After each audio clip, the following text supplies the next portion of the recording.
کا مہر یہ ہے کہ تم اسلام چھوڑ دو اور غیر مسلم ہو جاؤ. ساری زندگی جس کی عبادت میں گزری، شیطان نے ایسا حملہ کیا، عورت کا ایک ایسا جال پھینکا اس کے دل پر کہ اس شخص نے اسلام کو چھوڑا اور غیر مذہب اختیار کیا. حج پہ جا رہا تھا، سفر کون سا تھا؟ حج کا. سوچئے شیطان کب کہاں کیسے حملہ کر سکتا، آپ سوچ نہیں سکتے.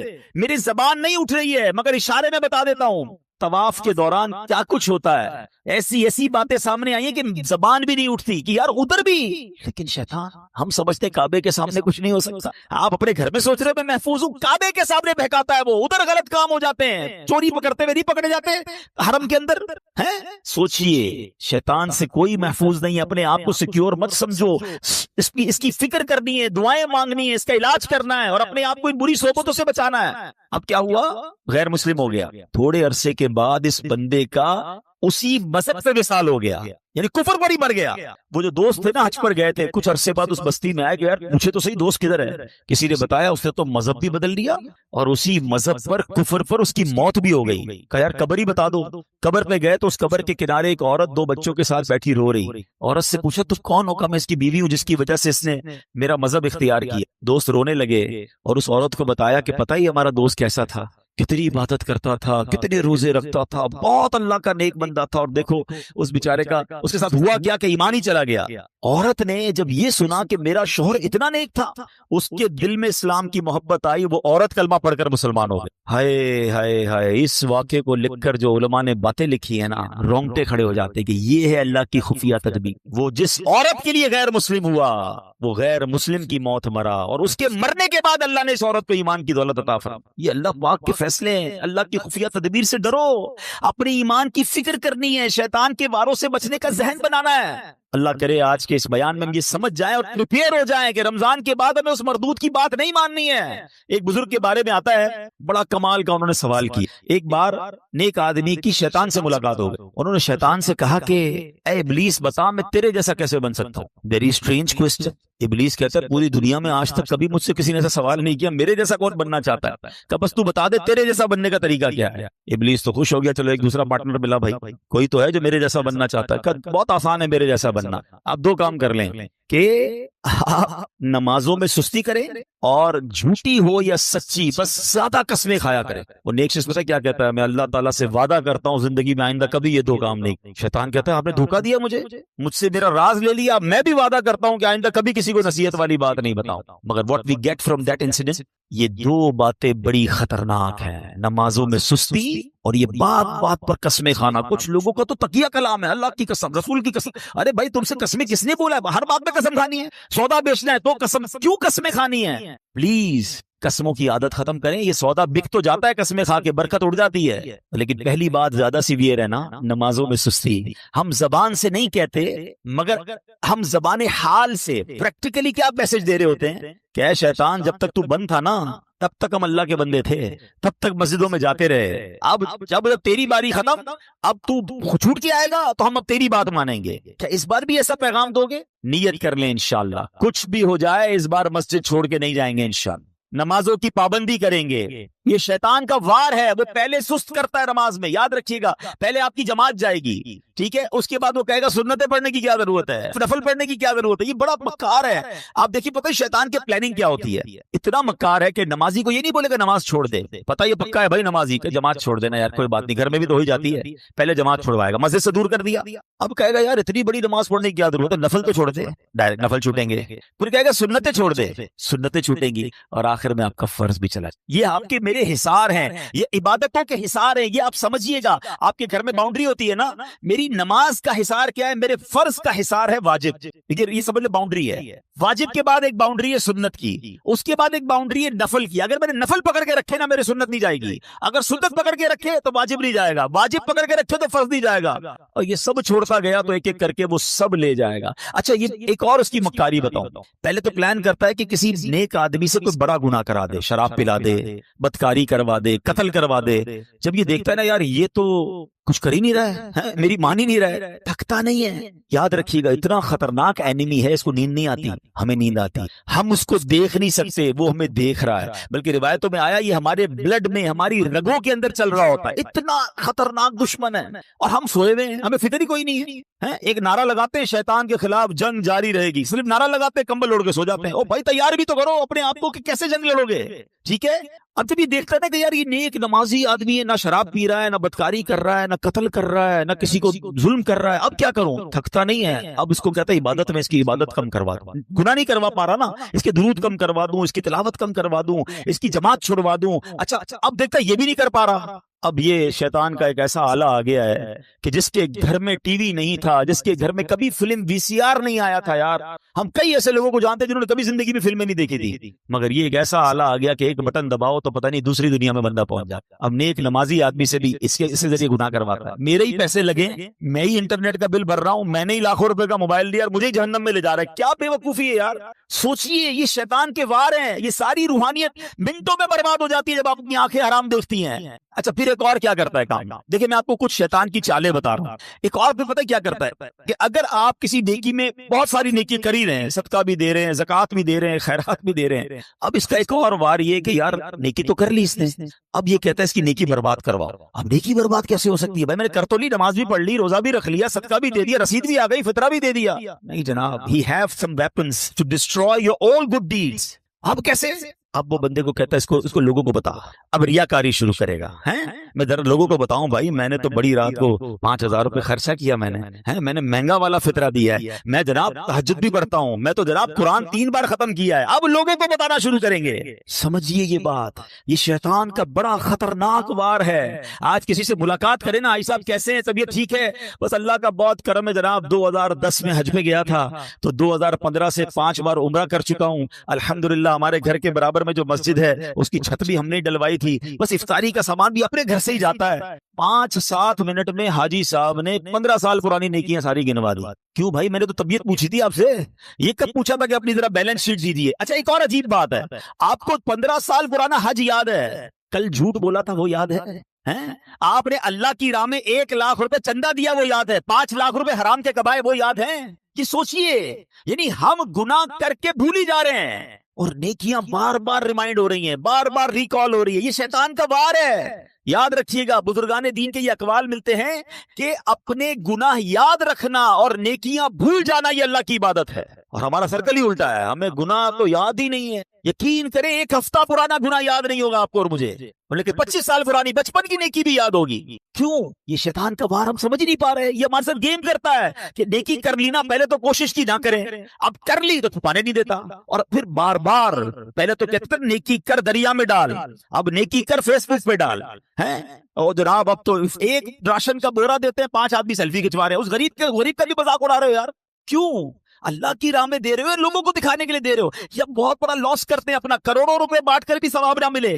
آپ سوچئے، اس کو اس طرح سمجھیے کہ ایک بندہ قیامت کے دن جائے اور اس کو پتا ہو کہ یار اتنے روزے، اتنے حج، اتنی زکاتیں دے کر آیا ہوں، اور اس کو کہا جائے کہ جاؤ ہمارے پاس تمہارے لیے آج کچھ بھی نہیں ہے، ان لوگوں سے مانگو جن کے لیے دکھانے کے لیے کیا تھا۔ اس سے بڑی مایوسی ہوگی؟ قیامت کے دن کوئی اور طریقہ ہوگا وہ نیکیاں ریگین کرنے کا؟ نہیں، یہ نل اینڈ وائڈ ہو جاتی ہیں نیکیاں۔ یہ شیطان کا بہت خطرناک وار ہے جو لوگ نہیں سمجھ رہے، لیکن نہیں جناب، ہمیں تو دنیا کو، اچھا صرف خرچے کی بات نہیں ہے، ہر عبادت ہے، طواف کرنے تو وہاں سے لائیو آ رہے ہیں، وہاں سے سیلفیاں بن رہی، کعبے کو پیٹ کر کے دعائیں کر کے دکھا رہے ہیں، گنبد خضرا کو پیٹ کر کے لوگوں، کیوں یہ سب ہو رہا ہے؟ آپ سوچئے، وہ تقدس ان مقامات کو ہم پامال کر رہے ہیں، ہر ہاتھ میں موبائل ہے، عورتیں طواف کر رہی ہیں، آپ دنیا کو دکھانے کے لیے عورتوں کی ویڈیو دنیا کو بھیج رہے ہیں۔ مکہ پاک میں 1 نیکی 1 لاکھ نیکی کے برابر ہے حدود حرم کے اندر، مگر 1 گناہ 1 لاکھ گناہ کے برابر ہے۔ اچھا لوگوں کو یہ بھی عقل نہیں ہے کہ اپنے گھر والوں کو کہتے ہیں میں تمہیں کعبہ دکھا رہا ہوں، ارے گھر والوں کی تو ویڈیو بند کر دو، آپ کی گھر کی عورت دنیا پیچھے طواف کرتے ہوئے اس کو دیکھ رہی ہے، وہ کس حالت میں بستر پر بیٹھی سوئی، اچھا گھر کا کوئی فرد بیٹھا ہے، کیوں؟ مطلب اتنا بھی سینس نہیں ہے یار، مطلب آپ سوچے تو صحیح کہ وہ مقام کیا یہ ویڈیو بنانے کا ہے؟ وہاں تو گناہ یاد آتے، وہاں آنسو بہتے، مجرم کسی بادشاہ کے دربار میں جائے اور یہ نیت لے کے جائے کہ میں گناہگار ہوں، پکڑا نہ جاؤں، معافی مل جائے، ارے وہاں تو یہ کیفیت ہونی چاہیے میں معافی مانگنے آیا ہوں، میں بخشوانے آیا ہوں، میرے ہاتھ میں بیڑیاں ہیں اور میں چھڑوانے آیا ہوں۔ اس کیفیت میں طواف کرو یار، اس کیفیت میں مدینے جائیں کہ مجرم ہوں جہاں بھر کا محشر پہ بھرم رکھنا، رسوائے زمانہ ہوں دامن میں چھپا لینا۔ یہ کیفیت ہونی چاہیے نا۔ چلا ہوں ایک مجرم کی طرح میں جانب طیبہ، نظر شرمندہ شرمندہ بدن لرزیدہ لرزیدہ، مگر کیا کریں اس دل کا تسلی نہیں ہوتی یار جب تک لوگوں کو پتہ نہ چلے کہ ماں بدولت ہر سال رمضان میں عمرہ کرتے ہیں، 27ویں کو فلاں جگہ پہ تھا تو 29ویں کو فلاں جگہ پر تھا، تو یار